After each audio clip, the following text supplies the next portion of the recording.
Okay, guys, thank you so much for popping on with me this morning. Today, I want to talk to y'all about licenses, permits, and taxes. Um, Let me just do a quick introduction of myself and then we're going to get started. So, my name is Jessica Fields. I'm the founder and owner of J Fields Co. This is a luxury spa and skincare brand. I also am an aesthetics mentor and coach. I am here to work primarily with estheticians, but the information I give is great for anyone in the beauty industry. My goal is to make you more profitable in your business from day one. So I like to work with aspiring and brand new estheticians. And today we're talking about licensing, permits, and taxes. These are things that you need to know and be aware of when you first get started so that you are being held accountable for the right information. Using the excuse, I don't know, is not going to fly when you are using a product or providing a service that you're not licensed for, or you're trying to operate a facility that does not have the correct permits, or you didn't pay your quarterly taxes because you just didn't know you needed to pay them, or you didn't know you needed to be charging them. So I want to give you all this caveat. I am in Texas, so I report to the Texas Department of Licensing and Regulation. They are who I'm going to be referring to. They are who I get my information from. So if you are not in Texas, you need to check with your local licensing department and regulation group to make sure that you're following their rules, because from state to state, the rules will vary. The amount of hours you need for a license is going to vary depending on what you're trying to do, and it's going to vary from state to state. So let's go ahead and get into this. I kind of briefly mentioned that I primarily work with aspiring and brand new estheticians, but the information that I'm sharing today specifically can be used by lash techs, nail techs, makeup artists, hairstylists, and even barbers. But I just want to encourage y'all to invite someone you know who can use this live. For those of you who are here live, go and invite somebody to come and join you and watch it with you. If you are catching the replay and you know somebody who can really benefit from this information, tag them down in the comments. Okay, so I am going to be referring to my notes. I just want to make sure I don't miss anything. I already told y'all where I'm located, where my information comes from. I want to talk to you about, let's start with licensing. Many jobs, many services in the industry that you can provide require a license. Now, there are some areas that just have certain stipulations on them, and there are even services that fall into the gray area where you might not need a license at all. So I'm going to go into some of those. For someone who is interested in applying eyelash extensions, that can be done by a cosmetologist, an esthetician, an eyelash specialist, and an eyelash specialist, it can be an esthetician / manicurist, but not a manicurist. A manicurist themselves who has a license to do nails cannot go and apply your lashes. And I'm specifically saying that because when you go to the nail salon, typically, hey, thank you for joining. Typically they will ask you, hey, do you want to get some lashes added on? And they'll go in and they'll add strips, and sometimes they'll do individuals. Make sure you're asking them, hey, can I see your license? Now in the front of the building, typically the licenses are all held up, hung up on the wall. Typically there's one in there that is allowed to do eyelashes, but that might not be the person who's actually trying to apply them to you. So be sure you're asking people for their license or look them up yourself. And I'm encouraging you to do this because I actually had a client who came to me. She was a waxing client, and she was talking to me about some scarring in her face, and she was really upset about it. And I said, well, may I ask what happened? And she went to somebody who was microneedling her face, somebody who did not have a license or a permit to microneedle, and they went too deep and they caused damage. If she had started from the beginning by asking them, hey, who are you licensed with, or are you licensed for this? She might have been able to find that information out sooner. So I'm just giving you all that tip. That's something that you should be checking on with people, and be prepared if people check you, because you are supposed to have those licensing. So the next thing I want to talk about, dermaplaning, microblading, and microneedling. Microneedling is what I just mentioned. Dermaplaning is when you would take a surgical tool, it looks like a scalpel, and it's scraped across the skin, and it gets up what we would call vellus hair, which is really fine hair. Some people are a little bit hairier than others, so you can see it. Some people want to just get rid of the hair on the side that would make up their sideburns. They get dermaplaning all over the face. This used to be a service that could be provided to by an esthetician. They have taken that out of the scope of our practice. An esthetician may not dermaplane.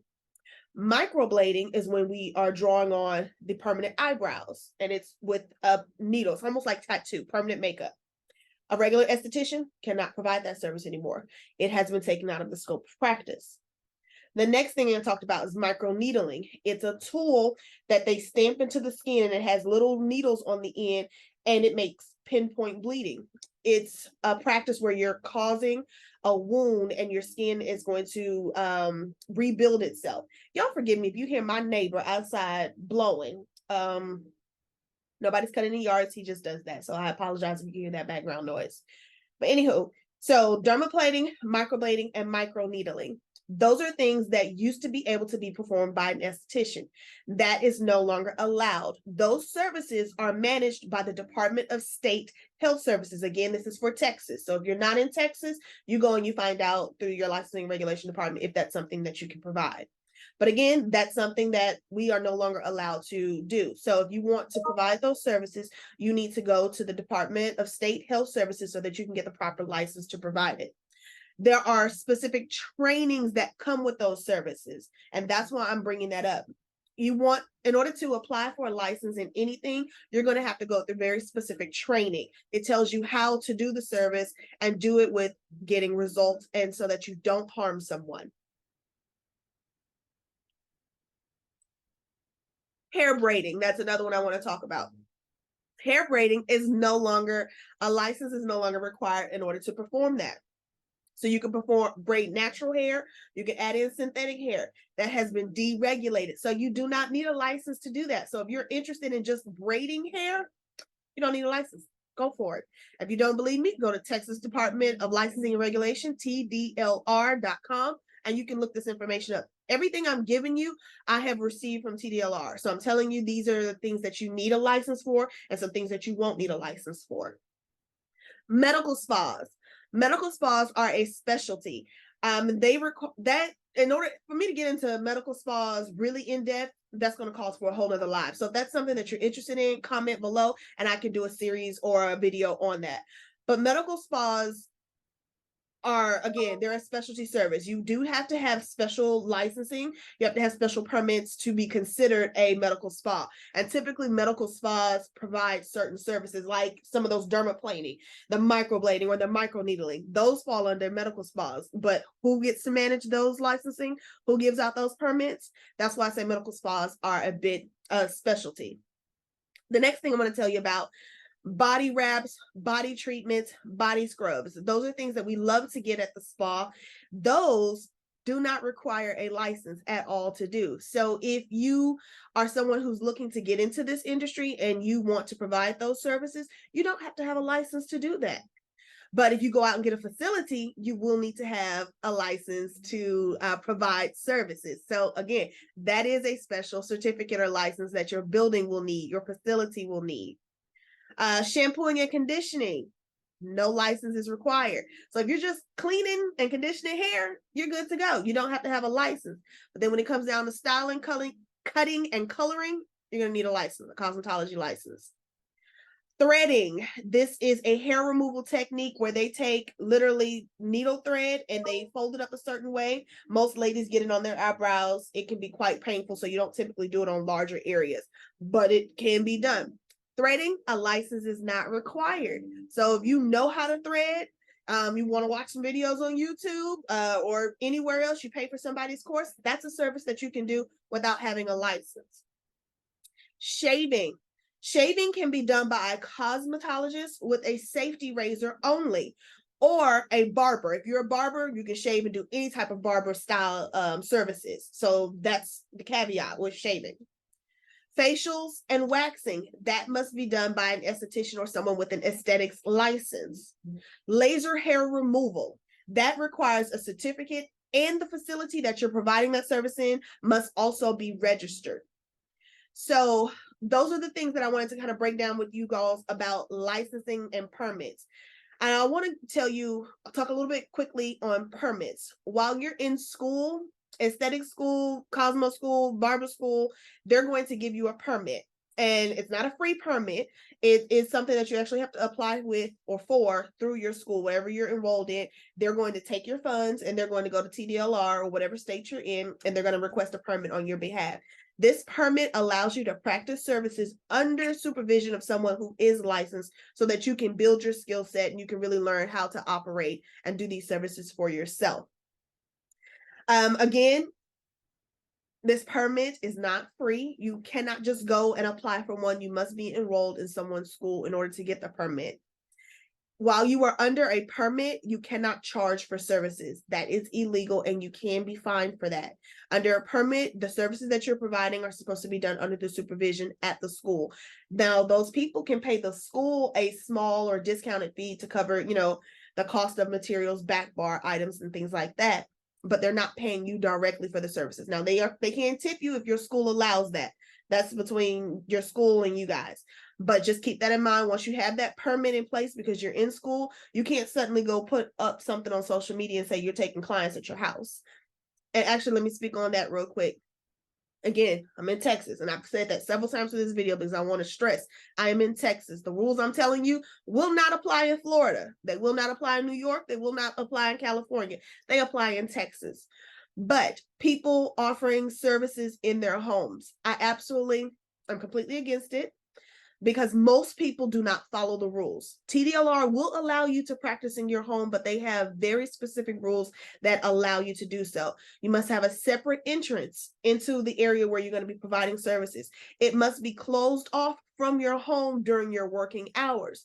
It still has to have hot and cold water, depending on the services you're offering. It has to have certain electrical. It has to have restrooms and all of that. There are rules around providing services in your home. There are lots of people who get a license and, to save costs, or they're just starting up. So they will go and just start taking people in their homes. First of all, it's unsafe. You're inviting someone into your personal space. They know where you live. They could send somebody there to take something. They could actually come in your home and take something. They could hold you hostage. Just all sorts of things could happen and go wrong when you are inviting people into your personal space. And typically as a business, you're going to constantly be getting new clients. So someone you're not familiar with, and everyone just does not have the best intention. So that's always my first thought. Don't just invite strangers into your home because you're trying to save a buck and you don't want to go get a facility or rent a facility.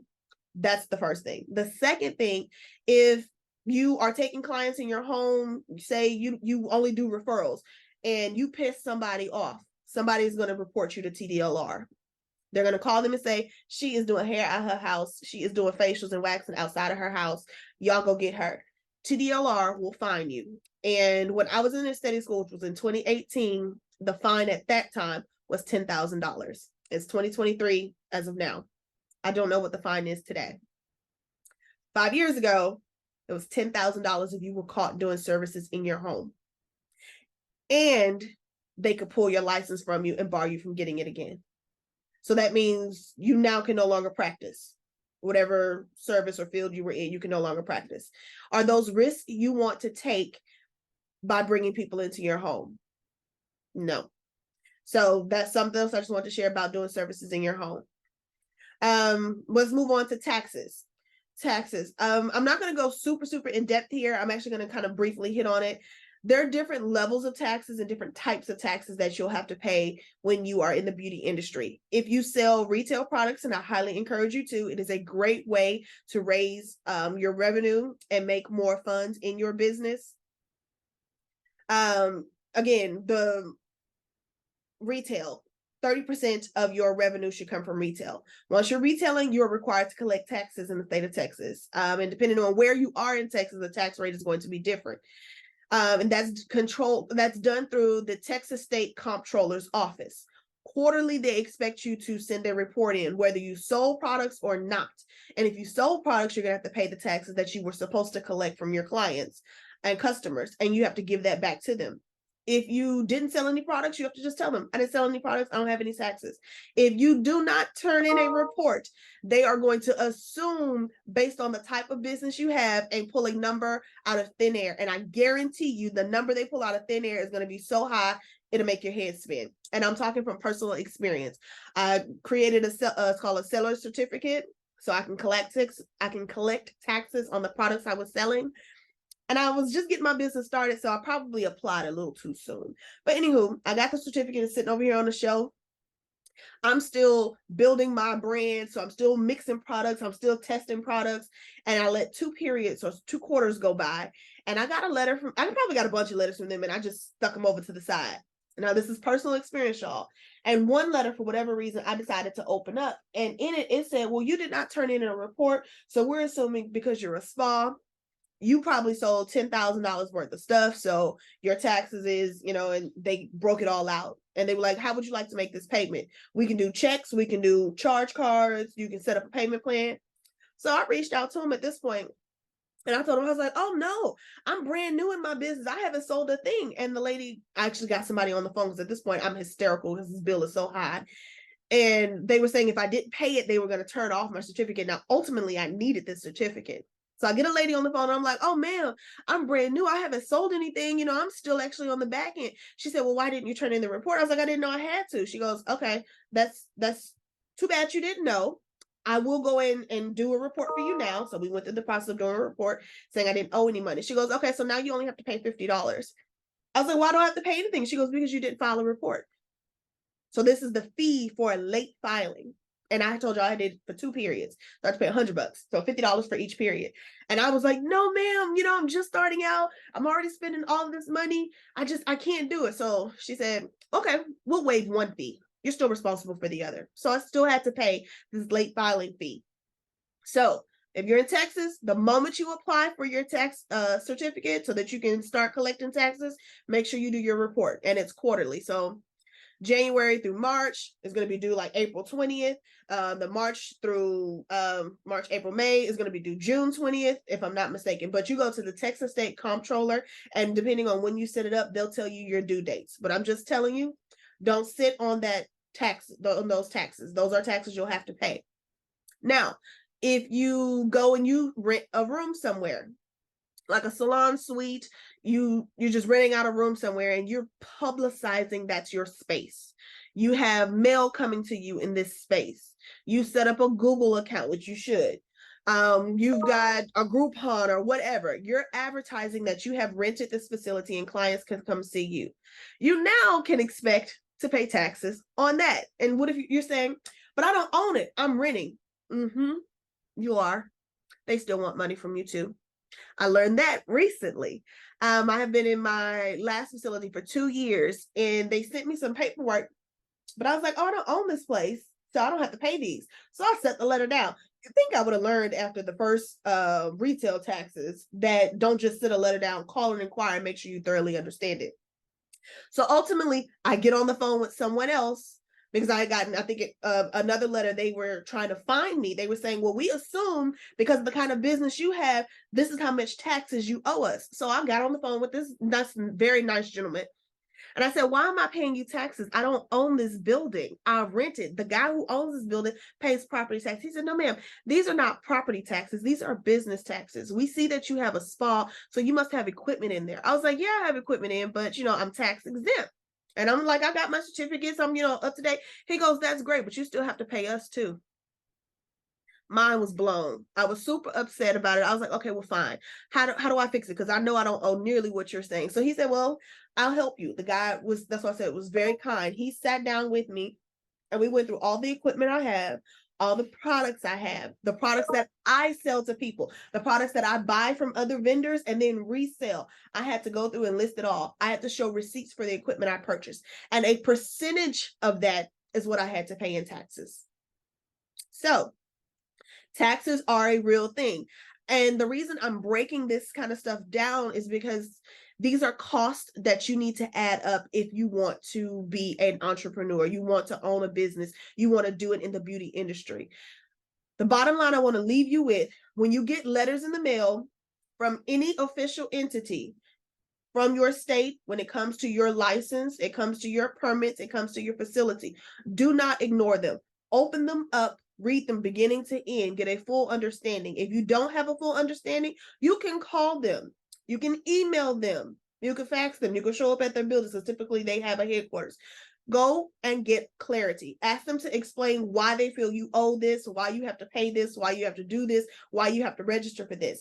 They will explain it to you. And sometimes they may say, you know what, you're right, you don't owe us money. We'll take you off this list. We understand this was some incorrect information that was submitted, or you know what, you don't owe us any money this time, but next time, because you would have had some sales, we'll address it at that point. But just make sure you have a thorough understanding of what is required of you to operate a business, because the excuse, I do not know, will not fly. You will still be responsible to pay any fees you need to. So any fees that you owe, you're going to be required to pay. And if you didn't pay it timely, you're going to have to pay late fees. These costs add up and can be detrimental to your business if you don't count them up beforehand. Okay. So let me look at my notes real quick and make sure I have covered everything. Building facility products. Don't skip them. Don't ignore them. Pay attention to them. Get clarity on all letters, especially about taxes that you receive. So that was all the information, or the basic information I wanted to share with you all about licenses, permits, and taxes. Now, this was a very brief conversation. I think I've been on here about 20 minutes. Very brief. We did not go in depth. If you want in-depth help with your specific situation, I would encourage you to visit my website, thejessicafields.com, and see all the different ways you can work with me. The very first way I recommend people start with is a clarity call. It's about an hour long. You can pop on. It's not a coaching session. It is a Q&A session. It allows you to ask me specific questions and find out the best way that we should work together to be able to address your business initiatives or plans. Now, remember I told y'all I primarily work with aspiring estheticians or brand new estheticians. I want to help you become profitable and make more money from day one. So after a clarity call, we could then move into some of my private coaching options or even my group coaching. So those are all really great details and ways for you to work with me. If you like what you've seen today, you want to learn more, you want us to work together one-on-one, go to thejessicafields.com and you can learn more about those options. Today is Thursday. I want y'all to pop back on with me Tuesday next week. And we're going to talk about building your brand. I'm going to go on that. It's April 11th. We're going to be back at 11 a.m. We're going to try to keep these short and sweet so I can give you all the high points, and then we can break them down in our one-on-one sessions or over like a master strategy session or even an acceleration session. Again, learn more about those on my website. Y'all have an amazing, amazing Thursday. If you're here in Houston, y'all try to stay dry because they are saying it is going to get real crazy out here with the weather. But I will talk with y'all later. Bye.